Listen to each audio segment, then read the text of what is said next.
Greetings, good afternoon, and welcome to the Theo Nightly video for the 27th of February 2020, which may go down as a stock market crash day, but not just this day, the days preceding it.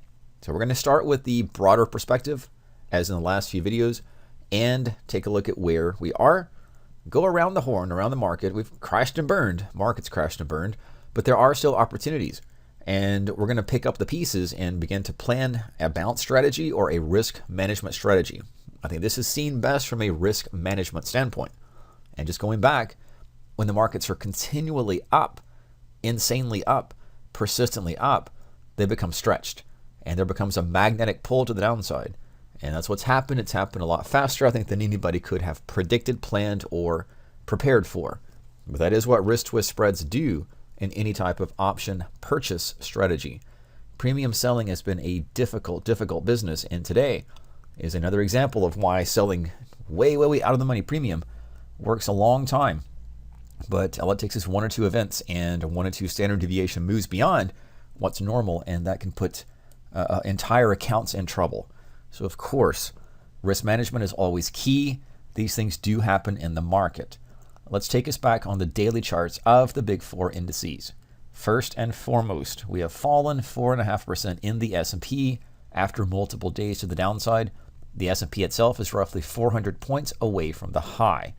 On the Nasdaq, today was a 5% down day, and that's taken the Nasdaq from the 9750 down to under 8500 and closing roughly 8400. This has taken us all the way back to levels not seen since late 2019. In terms of the S&P, this has taken us back to the latter part.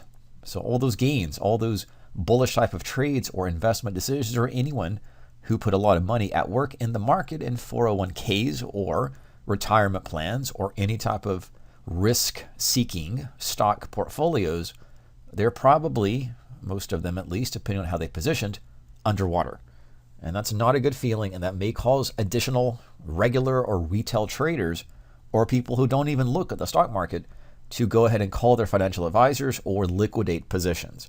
Remember, we tend to act when scared or tend to act when the emotions are high, and across the board, headline news, anything you look at is talking about this 1,200 point down day in the Dow Jones. And of course, this gain. So that will be resonating and has been resonating throughout the general news society and the economy. The fears certainly are the coronavirus and how that is going to affect global travel, transportation, and of course, global production, especially with China and companies that deal heavily in China. So even those sectors and those products or stocks, they're going to be more affected than others. Outside the other equity indices in our sectors today, we have financials, just quickly noting, down about 4%. Technology was hit the hardest once again in 5% decline. This is discretionary off 4, all the way down to utilities, which that was a sector that was doing very well. Even in the midst of this nonstop bull rally, utilities tend to serve like bonds. That's not happening now. So utilities have returned all the way back to their late 2019 levels. And that is remarkable. That is something to note, and that may be something most people are not taking into account. The rapid liquidation events in even things that are considered safe and protective environments. So when these markets get correlated or fear grips the entire economic system, all things go down, and things that go up are these risk assets. But even then, that can be questionable. This is gold, which sold today, and bonds made a new high. So it's this competition between safety, the flight to safety, money flowing into the bond market, which continued through the bulk of 2020 and a little bit mostly in 2019. So the bond market has made new highs. This is TLT. The same is true in ZN, which is a 10-year note, and ZB, which is your 30-year US bond. So money has flown very visually, and on the charts it becomes clearest when you compare them, out of equity markets with really no discretion about which sector is strong and weak. It's just sell, liquidate, get out, protect, hedge, pick up the dust later. The market's crashed, the market's burning, Let's figure out once the flames go down, then we'll start investing. But until then, pull everything out. And again, people make emotional decisions on these type of days. So don't count yourself out if you're frightened, scared, or don't belittle yourself if that's how you're feeling. A lot of people around the world are feeling the same way right now, but that does translate into action. And the action is liquidation, selling, and if you sort of visualize it, calling up the broker and saying, get me out of everything. And to the extent that happens, it triggers more selling. So we are in, I don't want to say uncharted territory, but we are in a market that is in free fall. And of course, this is not the first time this has happened. It's very unusual, but certainly not the first time it's happened. In terms of magnitude, we had a sell swing in 2018, but that was potentially a little more orderly and with less headline risk than what's happening now. So let me just walk through these weekly charts of the indices. The S&P has fallen again from 3400 and fallen to the averages, and as Don mentioned in his commentary today, the S&P surprisingly hit and closed at a gravity point. We didn't think we'd be talking gravity points, but we have, and we are beneath that gravity point at the moment. So these do serve as reflection or inflection points and targets, and it occurred much quicker than expected. The Nasdaq has fallen from, again, that 9.8 print down all the way towards 8.4, roughly speaking. And the Dow, same notion. And the Russell, which is weak, the Russell was the weakest and has been the weakest index, is making lower lows on high volume. These are the market cap. So when you're looking at bigger picture and looking at what's actually happening beneath the scenes, it can be helpful to sort out not just the market, but key stocks within the market. We discussed this a little bit on Tuesday night's video. We'll pick it up here as well. So this is a watch list that is sorted. It's watch list tab here with a detach. So the gadget has been detached, and all we're doing is taking a look at description in the S&P 100 from market cap. Microsoft is down 7% today, and that is remarkable. That is something that traders are taking note of. Apple has exposure to China. Apple is down roughly 7% today. Amazon, Google, Facebook, Berkshire Hathaway Financial, Visa, JP Morgan Financial, Johnson & Johnson, so on down the list. All are negative.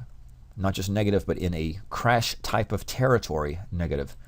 And that would be something to look at on your own time with these individual stocks and names.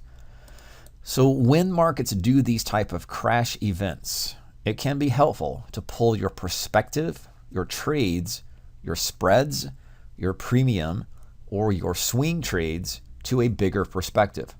That's where you're going to get levels, inflection points, and I think really we're not looking closely at where the market's going to pivot, but how are we managing risk? How are you protecting yourself in this environment? Knowing that it's very tempting to put those long trades on and buy the calls only to have the market turn and make new lows, sometimes within the same session.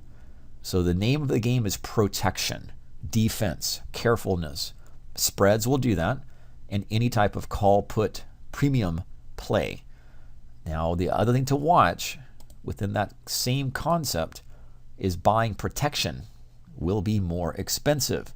So anything with the VIX, volatility index, Vega, that is going to boost the prices of options across the board.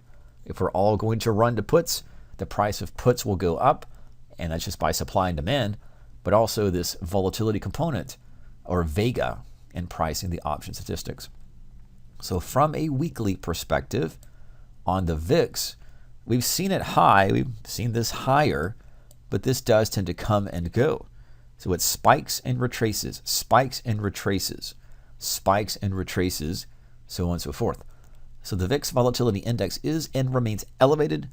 Options across the board will be more expensive, and that will be done on a stock by stock or ETF by ETF basis. Sometimes it can be most helpful just to let the dust settle. Don't play in the, I want to say traffic, but the volatility, especially if you are a new trader. The time to put the hedges on The risk management on is always when the market is rising, not when it's falling. Premium is lower, the cost to purchase options and spread is lower, and then when the market falls apart, those spreads pay off. The goal is ultimately to roll or to take off, remove positions into down markets as opposed to putting them on. It sure takes patience, it sure takes professionalism to get these spreads on, put spreads or premium type of purchase or even volatility type of purchase plays. And you're going to not have great fun on the creep to the upside, but the reason they exist is to hedge portfolios. So those spreads are in play. The classes are there if you're new to TheoTrade, risk twist spreads and other premium type of purchases. So that's what we'll be looking at. We'll be discussing very, very frequently in the chat room and in the videos and the sessions on Friday and beyond, as we do with you here at TheoTrade. But the name of the game for the moment is risk protection, safety, and of course, any type of lessons that we're learning, we'll be able to use those the next time the market falls like this. It may not be as dramatic as this, but that's a perennial lesson that we learn as we trade. Markets go up, but they don't go up forever. Chaos and craziness and insanity happens, but eventually price returns back to a normal point. And if you call that gravity, that works well. Call it a rubber band effect, that works well. But either way, next time we get in a position where the market is overbought, overextended, chaotic, insane, just know that it will come back. And your positions will be put on, almost like planting seed that grows into a harvest when the market actually does snap back. So please be calm, be safe, stick with us here at TheoTrade, and manage the positions appropriately as always. Take care and be safe. This is Corey Rosenblum with your Theo Nightly video for the 27th of February, 2020.